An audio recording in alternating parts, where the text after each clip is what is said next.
Number analogy SSC CGL এবং SSC সিএইচএসের জন্য।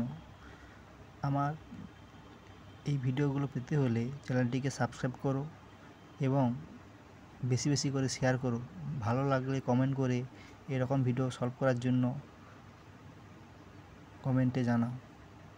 তাহলে ফার্স্ট কোশ্চেন 196:2 জিজ্ঞাসার চিহ্ন $2 563:7। তাহলে 563তে প্রত্যেকটা ডিজিটের সাম করলে কী হবে না 14, আর 14/2 = 7। তাহলে 196 প্রত্যেকটা ডিজিটের সাম করলে হয়ে যাবে কি না 16 হয়ে যাবে, আর 16/2 = 8। তাহলে অপশান নাম্বার সি হয়ে যাবে অ্যান্সার।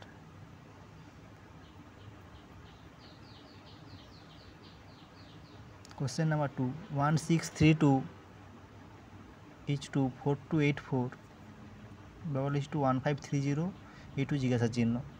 তাহলে এখানে দেখো 1632তে ফার্স্ট দুটো নাম্বারের মাল্টিপ্লাই বাই 2 করলে কী হবে না 32 আসবে, এবং তাহলে ফার্স্ট দুটো নাম্বারে মাল্টিপ্লাই 2 করলে সেকেন্ড দুটো নাম্বার প্রত্যেকটাতে আসছে দেখো। তাহলে এরকম এখান থেকে কি হয়ে যাবে না অপশান নাম্বার ডি। তাহলে ফার্স্ট দুটো 34, তার সঙ্গে 2 মাল্টিপ্লাই করলে কী হয়ে যাবে 68। তাহলে আমার অপশানটা কী হয়ে যাবে, অপশান নাম্বার ডি অ্যান্সার হয়ে যাবে। 3468 হয়ে যাবে অ্যান্সার এখানে।